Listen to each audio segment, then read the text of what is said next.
Just 1 minute ago, a scene unfolded at the gates of Buckingham Palace that no royal watcher ever expected to witness in this lifetime. A joint statement, not from the king, but from the two most formidable pillars of the House of Windsor, Prince William and Princess Anne. This wasn't just a press release.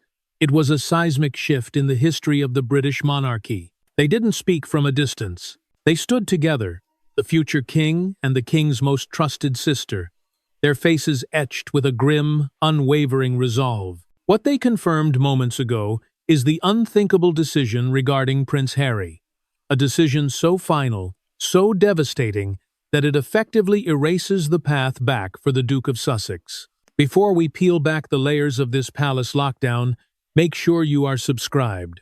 You need to understand the gravity of what just happened, because the Crown has just drawn a line in the sand that can never be crossed again. The visual of William and Anne together was jarring. For decades, the Princess Royal has been the monarchy's secret weapon, the enforcer of discipline, the keeper of the late Queen's strictest standards. Seeing her side by side with William, her nephew, and the heir to the throne signals one thing. This is not a family feud anymore. This is a constitutional execution. Their alliance suggests an urgency that bypasses traditional protocol. There were no smiles. There was only the weight of a 1,000-year-old institution deciding to cut off one of its own for the sake of survival. As they stepped toward the microphones, the air in the room turned to ice. It was Princess Anne who spoke first, her voice like steel, devoid of the usual diplomatic fluff. "The Crown requires stability," she stated, her gaze piercing the lens as if she were looking directly at Harry in California. "And stability requires the removal of those who seek to undermine it from within." Standing beside her, William didn't look like a brother in mourning. He looked like a man who had finally closed a door and bolted the lock. His jaw was clenched so tight it looked painful, his eyes reflecting exhaustion that only comes from a betrayal that has reached its absolute limit. Why now? Why this sudden, brutal clarity?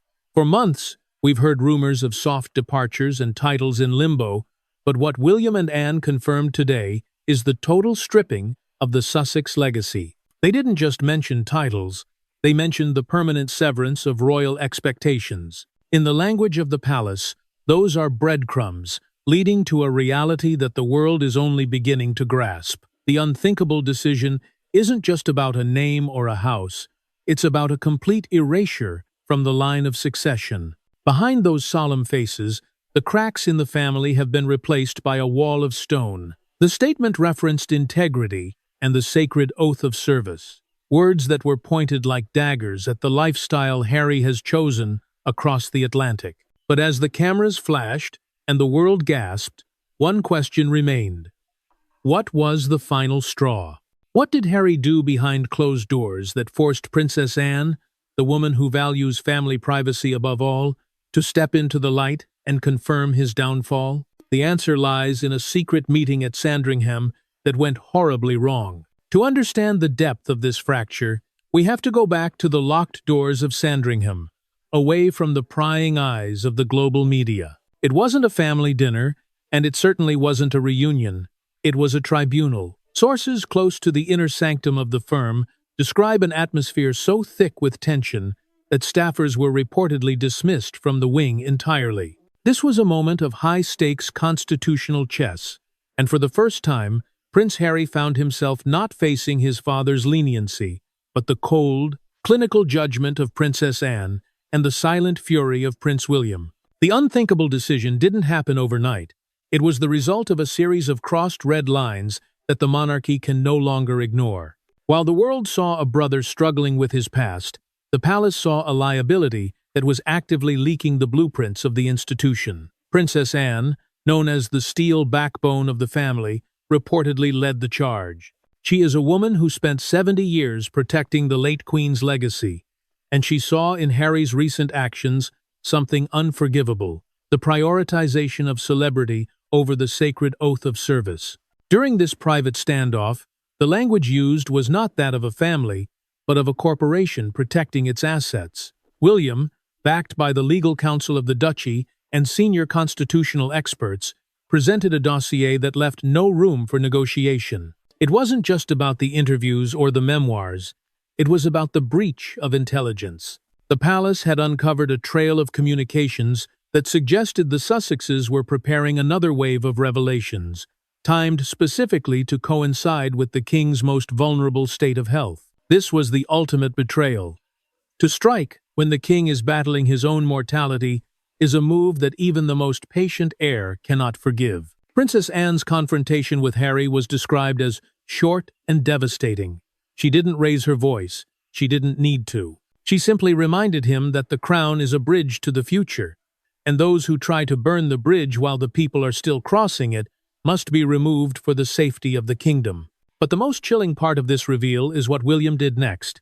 He didn't just agree with his aunt, he went further. He invoked an ancient protocol, one rarely used since the days of the abdication crisis, to ensure that this severance is not just social, but legal and permanent. Behind those polished palace walls, the paperwork was already being drafted. Harry was being told, in no uncertain terms, that his name was being moved from the active registry to the legacy archive. In the eyes of William and Anne, Prince Harry is no longer a spare. He is a stranger to the throne. The public saw them standing together today to signal that there is no more room for waiting and seeing. The era of soft diplomacy with California is officially over. But as the statement concluded, a new shadow began to emerge, one that involves Queen Camilla and a secret alliance Harry tried to form to save himself. An alliance that has now backfired in the most spectacular way possible. The unthinkable decision, confirmed by William and Anne, isn't just a verbal agreement. It is a clinical, archival erasure. Behind the closed doors of the Privy Council, a mechanism has been triggered that hasn't been seen in over a century. This is the moment the firm stopped being a family and started being a machine. Princess Anne, serving as the king's most trusted advisor and the ultimate guardian of royal tradition, reportedly oversaw the preparation of the letters patent, a legal document that carries the weight of a royal decree. This document doesn't just ask Harry to step back, it demands his total removal from the symbolic fabric of the monarchy. To the average observer, it's about titles. But to those who understand the inner workings of the palace, it's about royal existence. By stripping Harry of his remaining honorary roles and his place in the official record, William and Anne are essentially making him a ghost in the eyes of the British state. Sources say that during the final briefing, William was insistent on one point. The monarchy cannot afford a half-in, half-out heir who uses his royal blood as a marketing tool for foreign media. He isn't just protecting his father. He is protecting the very survival of his own future reign. The reaction within the old guard, the veteran courtiers who served Queen Elizabeth for decades, has been one of grim approval. For years, they watched as the Sussexes challenged the status quo. But under the new alliance of William and Anne, the era of patience has ended. The decision to strike now, while the public is focused on the king's health, was a masterclass in strategic timing. It sends a message of strength and continuity. It says that, while the king may be vulnerable, the institution is more rigid than ever. One of the most chilling details emerging from this reveal is the instruction given to the royal archivists. They have been told to begin recategorizing Prince Harry's historical data. In the world of the royals, where history is the only currency that matters, being recategorized is the ultimate punishment. It is the palace's way of saying that your contribution is over, and your future is no longer our concern. Standing next to William, Princess Anne's silent posture reinforced this cold reality. She didn't need to explain the legalities. Her presence alone was the signature on Harry's professional death warrant. But as the news began to sink in across the globe, the focus shifted to the reaction in California. How would Harry respond to being officially deleted from the firm? Rumors are already swirling about an emergency legal team being assembled in Montecito. However, the palace has anticipated this. They aren't just cutting ties, they are building a legal fortress that Harry cannot breach. And as we dig deeper, we find that the unthinkable decision had one final, devastating clause, one that involves the future of Harry's children and their place in a world that is rapidly closing its doors to them. The erasure of a prince is one thing, but the erasure of a bloodline is another. And this is where the unthinkable decision takes its most devastating turn.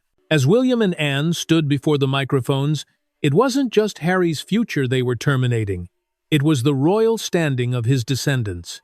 Princess Anne, ever the pragmatist and the guardian of the institution's purity, reportedly insisted that, for the severance to be absolute, it must be generational.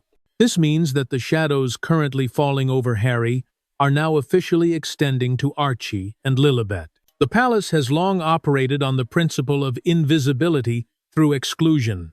By confirming this new decree, William and Anne are essentially ensuring that the children in California will never hold the titles or the security protections that their birthright once promised. Sources within the Lord Chamberlain's office suggest that the official family trees within the royal palaces are already being updated. It is a clinical, cold process. The names of the Montecito children are being moved to a non-active auxiliary list, effectively stripping them of any constitutional relevance to the British state. William's jaw, which looked so clenched during the announcement, reflects the personal toll of this specific clause. He isn't just a future king, he is an uncle. But in his eyes, the betrayal by Harry has made the children strategic liabilities rather than beloved family members. He and Anne have calculated that the only way to protect George, Charlotte, and Louis is to create a permanent, legal distance from the Sussex branch. This isn't just a family disagreement anymore, it is a scorched earth policy designed to ensure that the Sussex brand can never again lean on the prestige of the crown. The silence regarding the children in the official statement was the most deafening part of the reveal. By not mentioning them, William and Anne are signaling that they no longer exist within the royal sphere of influence. Princess Anne reportedly told a senior aide that the survival of the firm depends on the clarity of the line, and that clarity required the total removal of any ambiguous branches.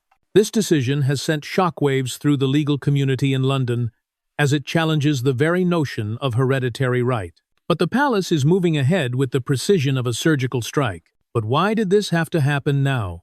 The answer lies in a secret financial move Harry made, one that attempted to secure the children's royal inheritance through a backdoor legal maneuver in the United States. When William and Anne discovered this, they realized that soft exile was no longer an option.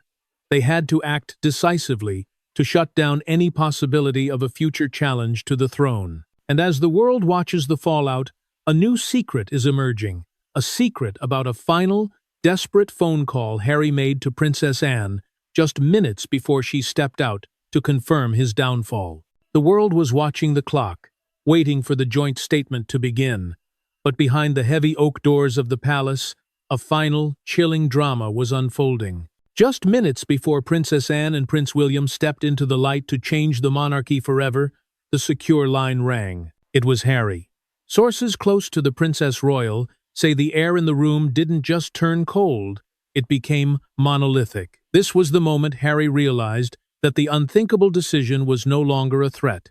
It was a reality. He wasn't calling to argue about politics or media strategy anymore. He was pleading for mercy, specifically for the future of his children. Princess Anne, holding the receiver with a steady hand, reportedly listened in a silence that was more devastating than any shouted argument. Prince William stood just feet away, refusing to even look at the phone, his arms crossed in a posture of total, uncompromising finality. Harry's voice was described as shattered, a far cry from the confident figure the public sees in American interviews. He was a man watching his entire world being deconstructed in real time. But the answer he received from his aunt was the final nail in the coffin. She didn't offer comfort. She offered a reminder of the oath he had broken. According to those within earshot, Princess Anne's response was brief and clinical. She told him that the crown does not negotiate with those who have sought to commodify its secrets. When Harry tried to invoke the memory of the late Queen, Anne reportedly cut him off, stating that it was precisely to protect the late Queen's legacy that this decision had been made. This wasn't a family conversation. It was a formal notification of a constitutional severance. William's refusal to speak to his brother during those final minutes was the most deafening part of the entire ordeal. In his mind, Harry had become a ghost long before the ink on the documents was dry. This final phone call is what gave William and Anne that grim, unwavering resolve when they finally appeared before the press. They knew they had closed the last remaining door. The unthinkable decision was now active, and the fortress was sealed. Harry's desperate attempt to bypass the formal channels and appeal to Anne's soft side had backfired, only reinforcing their belief that he still didn't understand the gravity of his actions. He was still trying to play the game of family while they were playing the game of survival. As the call ended with a click that echoed like a gavel, the machinery of the state took over. The statement was released, the world gasped, and the erasure began. But as Harry sat in his home in California, realizing that his bloodline had been officially sidelined, a new and even more terrifying reality began to sink in. It wasn't just about what he had lost in London, it was about what was now being prepared against him in the shadows of the British Parliament. A move that would ensure he could never set foot on royal soil again without facing the full weight of a new, restrictive law. While the world was still reeling from the joint statement, a much more dangerous machine was being set in motion behind the limestone walls of Westminster. The unthinkable decision, confirmed by William and Anne, isn't just a matter of family preference. It is being codified into national law. Sources within the House of Lords have leaked news of a quiet, high-priority amendment, a legislative strike designed to act as a permanent firewall against the Sussexes. This isn't just about taking away a cottage or a security detail. It is about the Titles Deprivation Act, updated for a new era of constitutional survival. Princess Anne, often described as the most industrious member of the firm, has reportedly been the bridge between the palace and the government. She understands better than anyone that for a king to rule effectively, the line of succession must be clean, undisputed, and free from external influence. By working in tandem with senior ministers, she and William are ensuring that even if Harry were to attempt a return under a future government, the legal door would be deadbolted. They are removing the royal from his identity in the most literal sense possible, stripping away the sovereign immunity that has protected him from the full consequences of his actions. Prince William's involvement in these legislative discussions marks a turning point in his path to the throne. He is no longer playing the role of the hurt brother. He is acting as the CEO of the monarchy. He has realized that as long as Harry remains a counselor of state on paper, the crown remains vulnerable. The unthinkable decision includes a clause that effectively disqualifies Harry from ever acting on behalf of the monarch, even in an emergency. This move has been described by constitutional experts as a legal exile, a status that places Harry in a historical vacuum where he has all the fame of a prince but none of the power or protection. The atmosphere in London is one of grim efficiency. While crowds gather outside the palace gates, inside, the records are being changed. This legislative firewall is intended to protect Prince George's future. William and Anne have calculated that by the time George ascends the throne, the Sussex problem must be a distant, resolved historical footnote. They are burning the bridges not just for today, but for decades to come. Princess Anne's silent, steely gaze during the announcement reflected this long-term vision.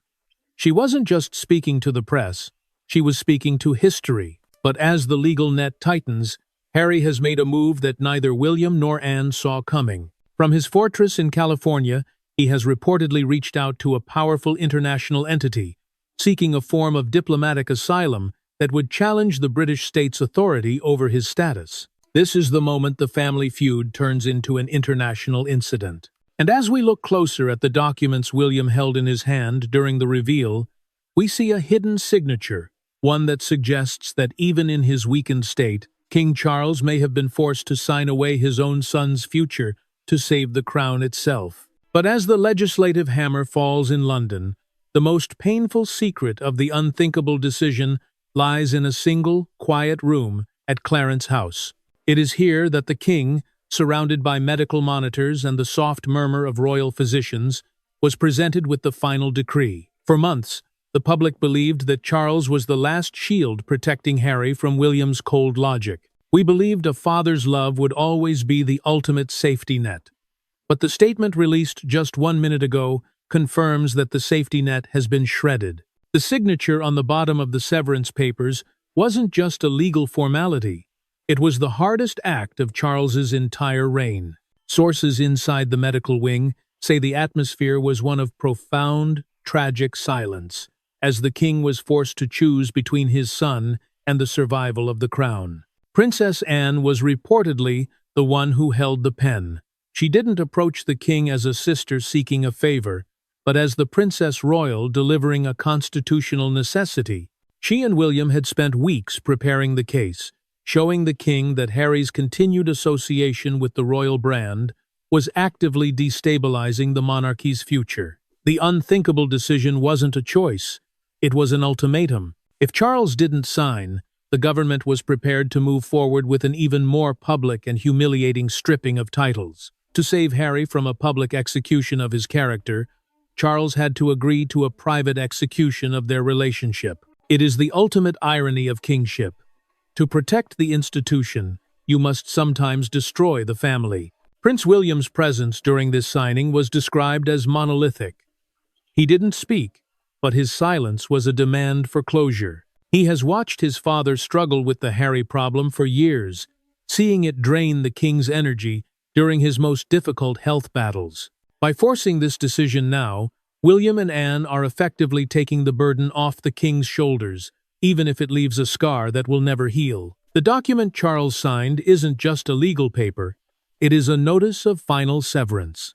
It officially acknowledges that Prince Harry is no longer a member of the family in any capacity that matters to the state. The most haunting detail from that room involves a final look Charles reportedly gave to a photograph of Harry from his younger years, kept on a side table. Before the doctors ushered everyone out, the king turned the photograph face down. It was a symbolic gesture of a door being locked from the inside.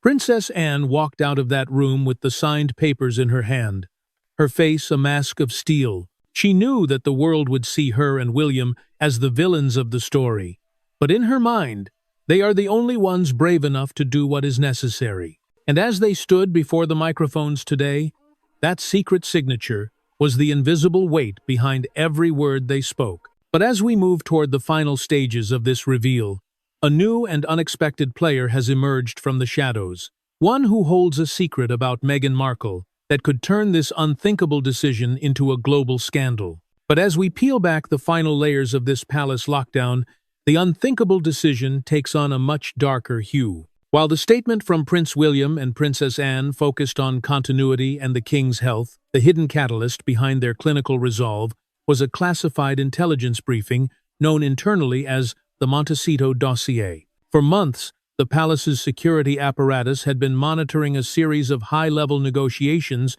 between the Sussexes and an international media conglomerate. This wasn't just about another documentary or a tell-all book. It was about a proposed digital archive of private royal moments, recordings, and photographs taken during the few private visits Harry made to his father. When William and Anne were presented with evidence that Harry had reportedly breached the sanctity of the king's private sick room for financial gain, the last shred of brotherly loyalty was incinerated.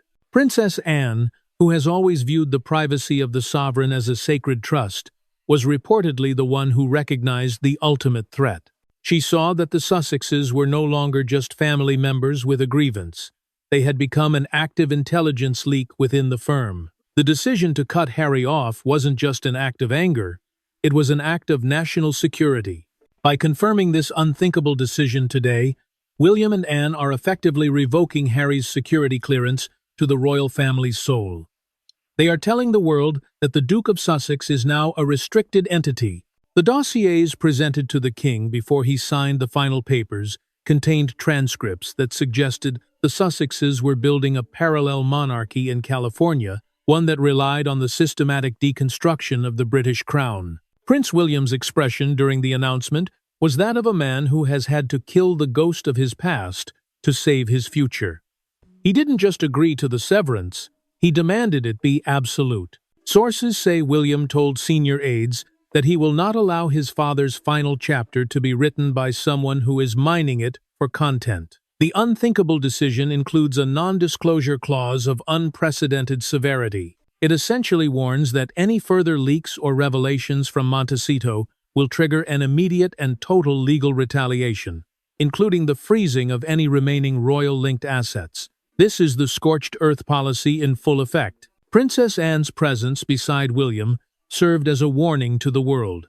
The enforcer has arrived, and the era of reconciliation is dead. But as the news ripples across the Atlantic, a new panic is setting in. Meghan Markle, who has been the strategic architect of the Sussex brand, reportedly realizes that the unthinkable decision has effectively turned them into diplomatic non-entities. Without the link to the crown, their value in the global market begins to evaporate. The palace has managed to perform a surgical removal of their royal status, leaving them with the titles but none of the access. And as we look at the final pages of the statement William and Anne released, we see a hidden directive regarding the future of the Duchy of Cornwall. A directive that ensures Harry will be financially bypassed in a way that is both legal and permanent. But the most shocking twist is yet to come, involving a secret alliance Harry tried to make with a former rival to strike back at the palace one last time. As the echoes of the joint statement from William and Anne reached the hills of Montecito, the atmosphere inside the Sussex mansion was described by staff as a scene of total psychological collapse. For years, the Duke and Duchess had operated on the assumption that they held the ultimate leverage, the threat of more truth. They believed that as long as they remained royal in the public eye, they were untouchable. But with the unthinkable decision now a matter of state record, the leverage has evaporated. The Montecito brand was built on the prestige of the crown, and in 1 minute, William and Anne performed a clinical decapitation of that brand. Sources close to the couple say the realization that they are now private citizens with famous names has triggered a frantic, circular blame game behind closed doors. The clinical nature of the palace's move has left Harry and Meghan in a strategic vacuum. There are no more bridges to burn because the bridge itself has been removed from the map. Princess Anne's insistence on generational severance means that the future Harry was building for his children, a future of royal luxury combined with American celebrity, is now a legal impossibility. The Montecito dossier, which William and Anne used as their primary evidence, has turned Harry's story into a liability. Major media partners in the United States, who previously paid millions for a glimpse behind the curtain, are reportedly reconsidering their contracts. If Harry has no access to the king, and no standing with the future king, his value as a royal insider is effectively zero. Prince William's silent, steely performance during the announcement has sent a clear message to the global corporate world. To align with the Sussexes is to alienate the crown. This is the soft power execution that William has been perfecting. He didn't have to shout or release an angry statement. He simply used the law and the institution to make Harry irrelevant. The documents confirmed that the line of succession has been purified, a term that has left Harry in a state of shock. He reportedly sat in his study for hours, staring at the broadcast, realizing that the sister he once trusted, Princess Anne, had been the one to tighten the noose. The era of the celebrity prince has been terminated by the reality of the constitutional enforcer. But even as the walls close in, the most terrifying part of this reveal is what happens next. While Harry struggles to find a footing in a world that no longer views him as royal, Prince William and Princess Anne are already moving to the final stage of the unthinkable decision. They aren't just cutting him off. They are preparing a final statement of disavowal that will be read in the House of Lords. This is the move that will officially strip away the last remaining threads of Harry's identity. And as we move into the final part of this crisis, we discover a chilling pact made between William and Queen Camilla, a pact that ensures that even if a miracle occurs and the king recovers, the unthinkable decision remains irreversible. The unthinkable decision, confirmed by William and Anne, is not just the end of a family chapter. It is the official closing of the royal vault on the Sussex era. As the joint statement concluded, a final, chilling detail emerged, one that involves a secret pact between Prince William and Queen Camilla. Despite their complicated history, the two have formed a consensus of survival. They have agreed that, for the monarchy to endure the transition from Charles to William, there can be no lingering shadows from California. This pact ensures that even if the king were to have a change of heart in his final days, the legal and constitutional machinery set in motion by William and Anne is irreversible. The bridge has not just been burned.